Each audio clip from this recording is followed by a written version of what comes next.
Et enfin, l'examen complémentaire, ce sont les arguments, si vous voulez, de présomption pour un diagnostic étiologique.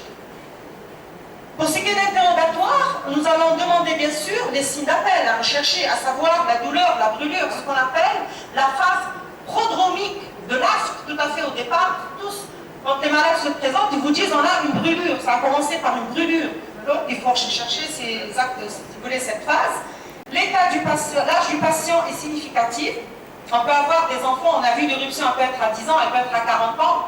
Donc là, il faut voir aussi les âges. Les antécédents médico-chirurgicaux, familiaux et surtout à la recherche de prise de médicaments au quotidien. Il y a certaines pathologies chroniques où le malade prenne donc des médicaments. Mode d'évolution, est-ce qu'il est aigu ou chronique? Récurrent ou pas, est-ce qu'elle réapparaît ou pas, bien sûr, la date d'éruption. Et enfin, chercher d'autres localisations, toujours au niveau du corps. Ça, c'est très important. L'examen clinique, quant à lui, va préciser la localisation et l'ulcération au niveau de la muqueuse buccale. Il va aussi donner le caractère, est-ce qu'il est unique, multiple, où il y a d'autres localisations, sa forme, son fond, ses contours à chercher, et l'aspect de la muqueuse péri. Donc, alors, pour la thalidomide, il faut dire que c'est un traitement d'une grande efficacité.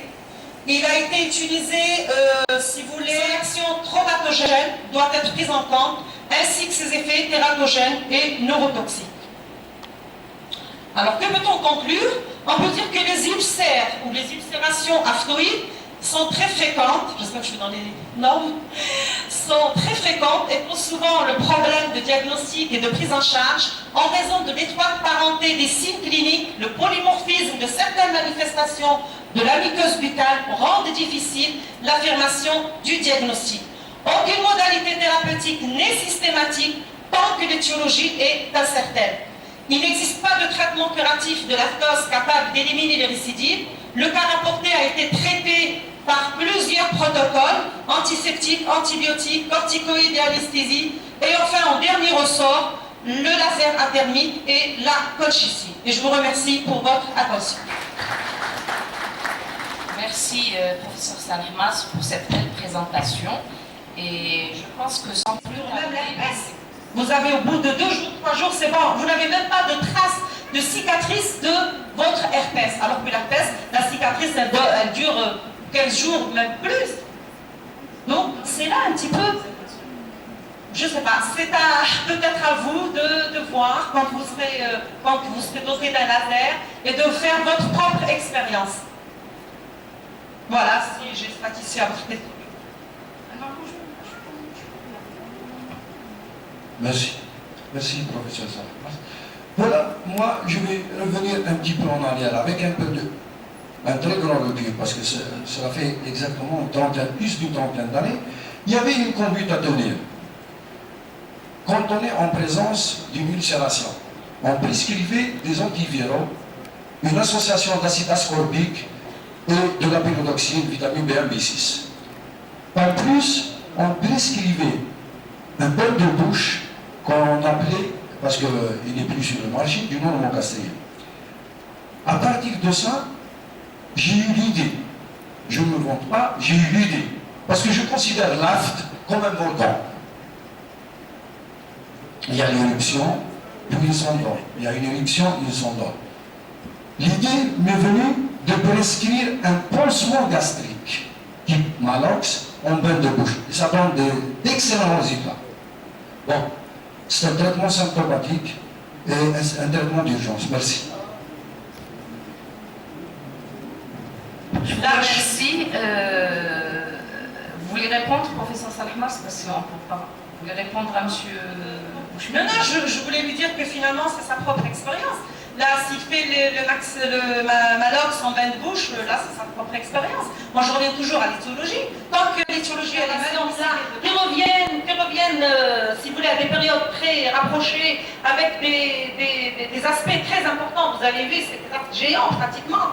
Cette malade ne va pas rester à vie comme ça, parce qu'il altère la qualité de vie de la patiente. Moi, je remets un petit peu sur l'anxiété, parce que j'étais encore plus loin et je lui ai dit, pourquoi vous êtes anxieuse? C'était une femme divorcée avec 4 enfants qui ne travaillait pas, qui était à la maison. Et là, j'avais pensé qu'il y avait une composante psychique qui était très importante et qu'il fallait peut-être faire de la psychothérapie bien sûr associé à tout ce qu'on a fait. Il y a l'effet du talent. Nous avons des prothèses amovibles totales, des prothèses scellées traditionnelles, des prothèses collées et enfin des prothèses amovibles implantées. Alors, déjà, je vous ai parlé de l'effet de la prothèse sur la santé parodontale. Nous savons que la réalisation prothétique a été toujours présentée comme une succession d'actes mécaniques. Mais en fait, il faut considérer ça comme une phase thérapeutique qui est basée sur des éléments biologiques. Donc, il est impensable de placer une prothèse sur une muqueuse malade. Donc, avant de placer une prothèse, il faut d'abord remettre la qualité. Un super instrument. Vous savez, dans ma vie, j'ai fait 2 instruments. Moi, j'ai inventé 2 instruments, le protecteur et le CMA. C'est moi qui les ai inventés. Avec Pierre Machou et Willy Berthaud, on a inventé ces 2 instruments. Le CMA, c'est moi-même. Les autres, le protecteur, ça a été fait par Pierre Machou et Roland Hansan et Willy Berthaud.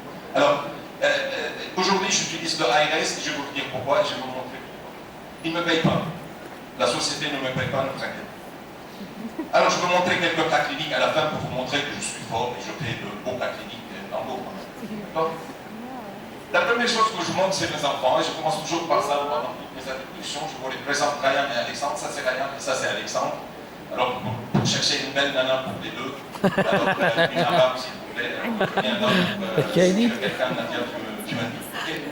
Alors, pourquoi je vous montre mes enfants, en fait? Ryan, quand il avait 10 ans, un jour, il me dit, papa, c'est quoi un endodontiste? Je lui ai dit, c'est simple, papa, c'est toi à côté de moi, et là, je me suis dit, il a grandi, hein, il commence à parler en conseiller, en historique et tout ça. J'ai lui dit, écoute, papa, le gars, l'endodontie, c'est-à-dire traiter ça. Je prends un papier et je commence à dessiner, et je lui dis, le gars, l'endodontie, c'est-à-dire enlever le nerf qui est là, nettoyer bien, et puis fermer hermétiquement, et petit à petit, le kyste que tu vois là va partir, et petit à petit, on a un résultat parfait. De le faire comme ça. Et moi, je veux faire endodontiste, c'est si facile que ça. Et pourquoi tu as tous ces bouquins dans la bibliothèque? Et pourquoi chaque soir tu passes au téléphone avec tes copains pour parler dedans et pour parler? C'est très facile l'endodontie. En fait, il a raison. C'est facile d'enlever le nerf, de nettoyer et puis de fermer, c'est facile. Mais comment arriver à un résultat? C'est ça ce qui est difficile. Deuxièmement, en fait, qu'est-ce qui va arriver? Il y a eu, normalement, il vient chez nous, terminé. Dans les pays arabes chez nous, qui viennent terminer, alors mortification pulpaire, tout ce que vous voulez. D'accord? Il y a une mortification pulpaire, après il y a une nécrose. Après, il y a une inflammation de l'os, et là, il va courir chez vous. Ah, j'ai mal. Et là, franchement, c'est un peu trop tard. Puis il y aura un granulome, ce granulome se transforme en kyste. D'accord? C'est ça, si vous voulez, les étapes pour arriver à là. En fait, qu'est-ce qui nous fait toutes ces étapes-là? Pourquoi on arrive à là? On a un seul ennemi qui est très important, qui est très virulent. Vous le voyez? Il est sur la photo. Regardez bien. C'est là. Vous le voyez tous? Ah mais vous ne le voyez pas. Qu'est-ce qui se passe? Non, il ne se passe rien. On ne le voit pas parce qu'on ne peut pas le voir. C'est très simple. Des germes. Vous savez quoi? Si je l'agrandis 10 000 fois, il est là. Et si je l'agrandis 100 000 fois, il est là. Notre ennemi. La bactérie, les germes. C'est la bactérie. Et quand je vois des gens descendre avec leurs broches et des lits, oui, Allah, on descend, Yallah. Écoute pas, monsieur. Tu luttes contre une bactérie avec toute ta force et tu les vois descendre et de tout leur cœur, prenez la broche, Yallah, Yallah. Je suis arrivé à la fin. Mais c'est pas le but. Le but est de tuer ces bactéries. Le but n'est pas d'arriver à la tête. C'est pas le but. Enlevez ça de votre tête. Le but, c'est de tuer ces bactéries qui sont dans le canal. Si on peut les tuer sans arriver à la pète, ça sera maximum super.